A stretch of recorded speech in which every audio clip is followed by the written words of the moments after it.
পঞ্চগড় এক আসনে নির্বাচনের ফলে কিছুটা হোঁচট খেলেও কি দমে গেছেন সার্জিস আলম? একেবারেই নয়, বরং নির্বাচনের পর পরাজিত হয়েও বিজয়ের বাসায় গিয়ে অভিনন্দন জানিয়ে যে সৌহার্দ্যর নজির তিনি গড়েছেন তা দেশজুড়ে প্রশংসিত হয়েছে। কিন্তু এরই মাঝে শোনা যাচ্ছে সার্জিস আলম বড় কোনো নতুন দায়িত্ব পেতে যাচ্ছে।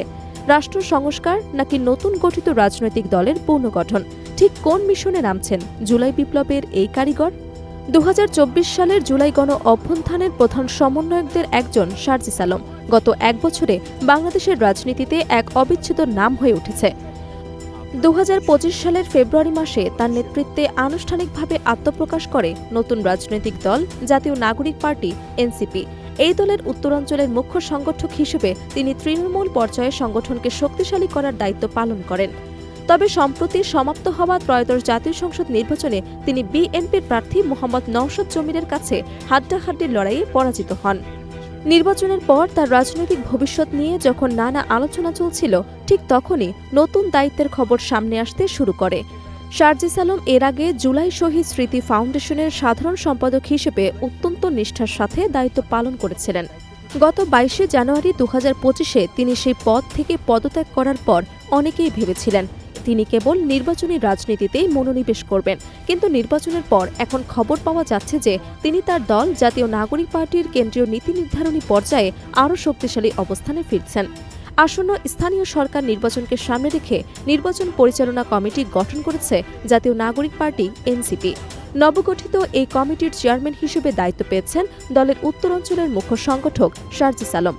দলের অভ্যন্তরীণ সংস্কার এবং আগামী দিনের আন্দোলন সংগ্রামের রূপরেখা তৈরির জন্য তাকে দলের একটি বিশেষ কৌশলগত সেলের প্রধান করা হতে পারে বলে নির্ভরযোগ্য সূত্রে জানা গেছে।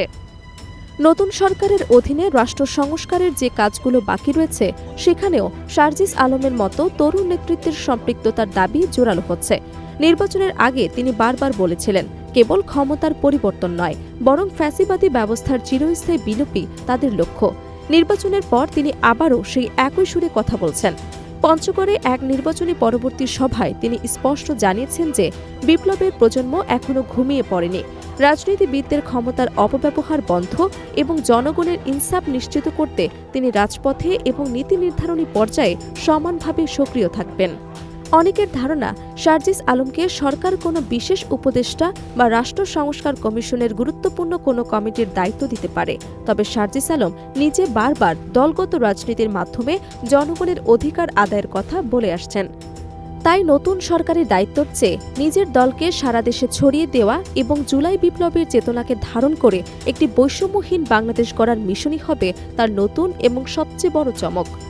নির্বাচনের হার তাকে রাজনৈতিকভাবে আরও পরিপক্ক করেছে বলে মনে করছে বিশ্লেষকরা, যা তাকে আগামী নেতৃত্বে আরও এক ধাপ এগিয়ে রাখবে। সার্জিস আলম কি তবে রাজপথ ছেড়ে কেবল নীতি নির্ধারণী টেবিলেই সীমাবদ্ধ থাকবেন, নাকি আবারও তাকে দেখা যাবে সাধারণ মানুষের অধিকার আদায়ের মিছিলে? নতুন এই দায়িত্ব তার রাজনৈতিক ক্যারিয়ারে কোন মোড় নিয়ে আসে, সেটি এখন দেখার বিষয়। Desk report, Dhaka.